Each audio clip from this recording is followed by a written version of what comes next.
Hey, what's going on, guys? Today I wanted to do a video because I've been getting a lot of questions about how to get background blur in your images, and I see a lot of common mistakes from newer photographers who are trying to get a blurry background, especially when they're doing portraits. Now, if you're an advanced photographer, you're probably not going to get anything out of this video, but I think a lot of photographers really get hung up on using a wide aperture whenever they're shooting portraits to get background blur. And while that does play an effect, there are other things that you can do even if you don't have something like this Sigma f1.4 lens to get the background blur. There's really four things that are going to affect your background blur. One is obviously going to be your aperture. The wider aperture you can get, the more background more background blur you can get, but it's not necessarily the only thing that's going to affect it.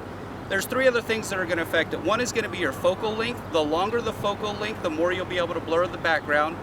Two is going to be the distance between you and the subject that you're photographing. So the closer you are to that person, the more background you're going to be able to blur, you're going to be able to get. Now, if you're shooting tight, there's really not a lot that you can do to change the distance between you and your subject. But one common mistake that I see a lot of beginners make is they're shooting really loose. They're really far away from their subject because they don't know how they're going to want to crop it and things like that. And by having that extra distance, it's going to affect how much you can blur the background. And the easiest thing to change, and what is probably the most important in my opinion, is the distance between the background and the subject you're photographing. For whatever reason, we all seem to have this kind of desire whenever we take photographs to have something behind us. People like to stand right in front of a wall, right in front of a tree or a fence or a car or whatever. Instead, what you should do is you should pull your subject as far away from the background as you can if you want to get a blurry background. And for me, whenever I'm out shooting, typically I'm looking for open space and I try to put my subject as far away from something as possible to take the picture. One of the things that I see a lot with prom photos that really, I don't want to say it bothers me, but would make pictures a lot better is if people didn't stand the kids right in front of a bush or right in front of a tree. If they pulled them out away from it, got some space between it, and took the shot with a gap between the subject and the background. So I've got the lovely model Samantha here. We're out here to do a photo shoot today, and I told her I needed to make a video, and she's been nice enough to agree to be my test subject for this. So what I'm going to do, I'm going to intentionally shoot this in a bad way to show you guys some examples. So what I'm going to do is I'm going to put Sam right up against this ugly chain link fence with these wood slats. So Sam, if you could just stand right there at the edge of the grass. And I'm going to shoot this at 50 millimeters. But come over this way for me just a little bit. I'm going to shoot this at 50 millimeters, f1.4. I'm just in aperture priority, and we're going to shoot that. Okay, so we got that shot, and I'm going to show that to you here on the screen now, and you can see, obviously it's not an award-winning photo, but you can see that there is the background, even at f1.4, is pretty much in focus. So what I'm going to do, I'm going to stop the camera now, and I'm going to move Samantha out from this fence a little ways. Okay, so now you can see I've pulled Samantha about, I don't know, probably a good 50 feet away from this fence, and I'm going to take this shot again. Again, I'm in aperture priority, f1.4.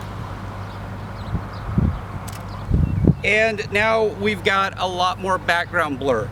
Now, I shot it a little bit loose on purpose. I'm going to get a little bit closer, and I'm going to shoot that again just to give you guys an idea.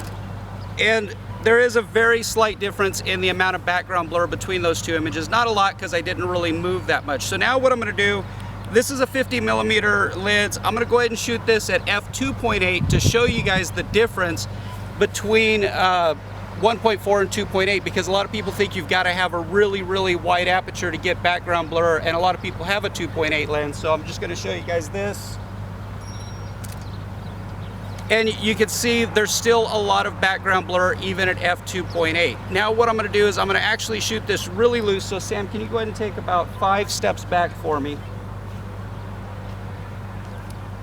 So I see a lot of new portrait photographers who want to do full-length shots, and they end up shooting them really, really loose.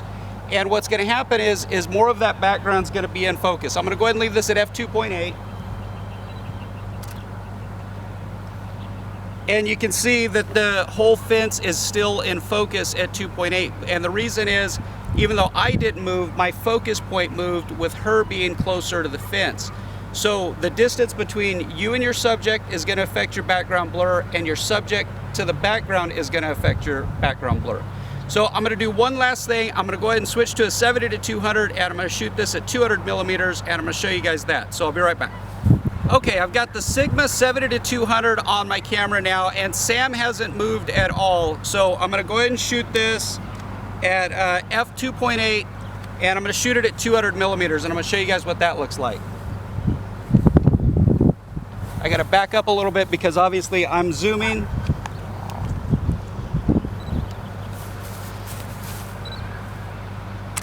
And there we go. We've got more background blur at 200 millimeters f2.8 than I did at 50 millimeters f2.8, even though the distance between the subject and me actually changed. And the reason why I was still able to get the background blur was because of the focal length.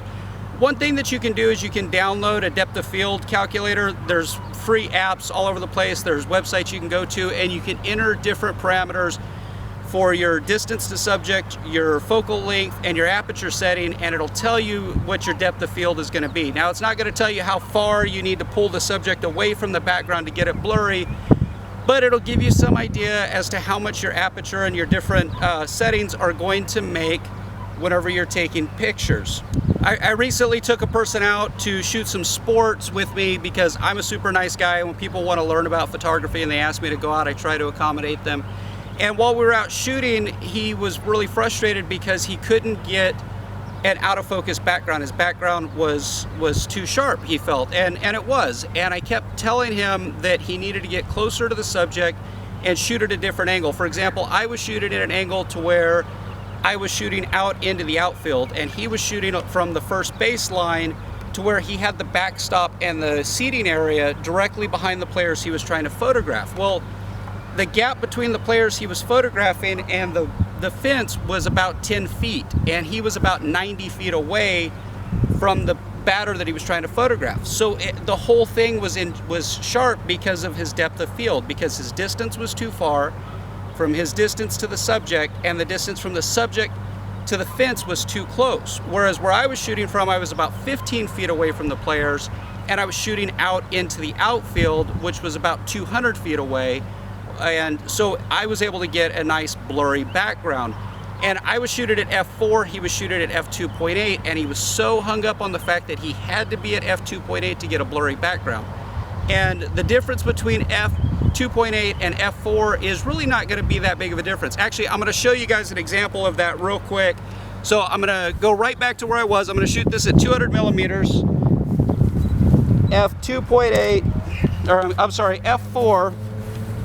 And you can see, even though nothing changed between the f2.8 and the f4 image, the background's still pretty blurred. And the reason why is I've pulled Samantha so far away from that ugly fence that I was able to blur that background. So I hope that helps you guys out. A couple of people had sent me emails the last week asking questions about this, and a couple people, or one person had posted a comment here on YouTube asking for some help on it. So I hope that gives you guys a basic idea, and I hope it was clear and understandable. It is a little bit of a complicated subject, and it took me a while whenever I started out to wrap my head around it and to be able to understand it. So don't feel alone that you're struggling to understand how different things affect your depth of field. It's just going to take experience to learn.